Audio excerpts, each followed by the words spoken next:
Hey friends, it's me, Spencer, and I'm here to review Tony Hawk's Pro Skater 5, which just came out today, and this is just a quick review, an early review, because I've not beaten this game. I'm just going to level with you. Uh, the things I haven't touched are the map editor and the online features of the game.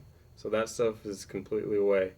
Don't base anything off that. But what I have done is gone through most of the single player campaign. I'm missing the last level, but I just had to get the word out about this game, and you'll understand why when I get to it. Because if you want the quick review, this game is not very good. So, Tony Hawk's Pro Skater, I've played one, I did two, I did three, I skipped four, and that was way back when I was in high school, just to tell you how old this series is. And they went through a bunch of underground crap, which I played one of them, and it was okay. It wasn't anything special. It was a little bit goofy. And then they did some other weird stuff. One was like a weird board, and finally they're like, we're going back to the roots. We're gonna make a regular Tony Hawk game, and yeah, interesting choices right there. Let's talk about the gameplay. So the gameplay is just as you remember Tony Hawk being, where you're on a skateboard and you're just jumping and doing your tricks. Square is the kickflip. I'd play this on PS4, obviously. So square is the kickflip and flip tricks. Triangle is the grind. Circle is the grab, and X is the jump. And you hold X and then you crouch and then jump like that. Yada yada. Jump onto things. Massive combos, 100,000 point tricks. It's all there, all that stuff you remember. But it's not quite as good as you might remember it to be. And that's the problem. It is sloppy, to say the least. You go way too fast in this game. They need to slow down, pull it back just a little bit. You're just flying. You're going from zero when you're just standing there, which you do way too much, to just like shooting down places. Just awful, just awful. The they added a new trick for grinding, and it's not necessarily just for grinding, but it kind of ties into it where you're in the air and you hit triangle and it'll just shoot down. So your guy will just like force his way downward, and it puts you in this weird spot because I used to hold triangle when I was getting ready to grind, and in this one, if you do that, it shoves you down. And you miss a lot of rails. I'm not necessarily saying it's a bad thing, but it's something that you have to get used to, and it was kind of frustrating for a little bit, but it has its uses, but overall, I wish it was the way it was before, and just let me grind when I wanted to because it was a pain. The hit detection in this game is absurd. Sometimes you'll run into like a rail above you, like what? What? Like you'll be jumping and you'll just hit your head and you'll fail everything and you'll just bail out, which is awful.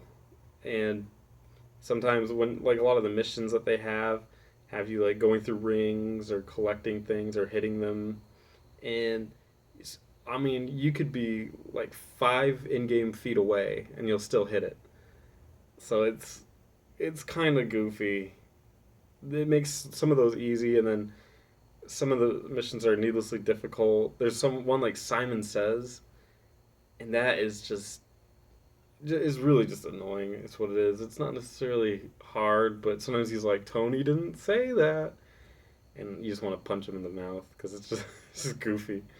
Yeah, which leads to the next problem with this game, of which there are many. It's the graphics are abysmal. This is a $60 game, so I have free reign to compare it to any $60 game out there. And my God, this is just awful. This isn't even impressive for a PlayStation 3 game, and this is PS4. And I know this came out for PS3, so obviously it got tuned to that.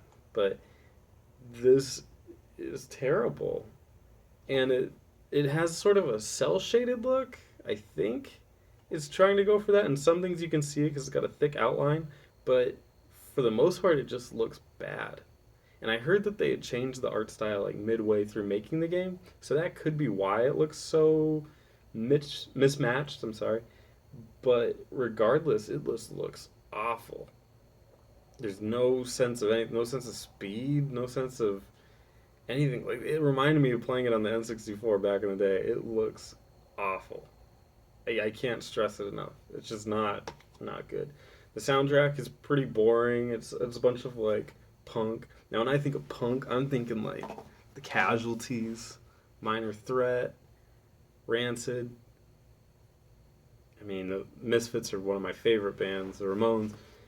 And I know that none of the other Tony Hawks really had that. They did have Goldfinger one, which was awesome. And Tony Hawk's Pro Skater 3 had some pretty amazing tracks on it. This game has a lot of weird stuff. It's got like some raps, some other things. And not to say that any of those are bad, but man, I miss the days when like punk was punk and that, you know. Anyway, that's another issue. So I guess the soundtrack is, if you're into it, you're into it. I wasn't personally, but I'm not really going to hold it against the game because I'm sure there's people that like this music. So to each his own, right? On that, I won't be a dick about that. But that leads me to the pros. The pros are that it still sort of plays like a Tony Hawk game. So if you really, really need a Tony Hawk fix, this game sort of has it in kind of a beat down form. I would have easily preferred just the engine of 3, or I think I played a little bit of 4. I didn't play a lot, but maybe something like that. I'd have to play more to really grasp that. But you know, it sort of plays like Tony Hawk. Uh, I haven't touched the online again. I haven't touched the map editor. When I used to do the map editors on the other games, it wasn't that big of a difference maker for me. It was just kind of like, oh yeah, I can make stuff and cool, whatever. I can't imagine that playing with many people and having a terrible time is better than playing by yourself and having a terrible time. But if it does, my apologies. But as a single player game, the cons are innumerable. Just the graphics, the gameplay is kind of janky.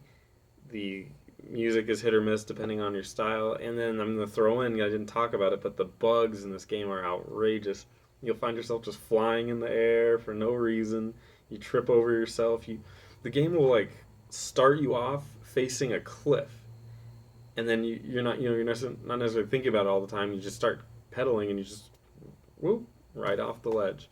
It's just there's so many things wrong with this game. The patch that came out with it was bigger than the game on day one. And the game itself was only 4 gigs, which I'm actually more shocked at that than the actual patch issue. So, just some things to think about. If I had to rate this game, I give it a 2 out of 10. Terrible. Horrible. Activision, this is fucking garbage. Sorry. Terrible. Alright, well, I'm Spencer. Thanks for watching.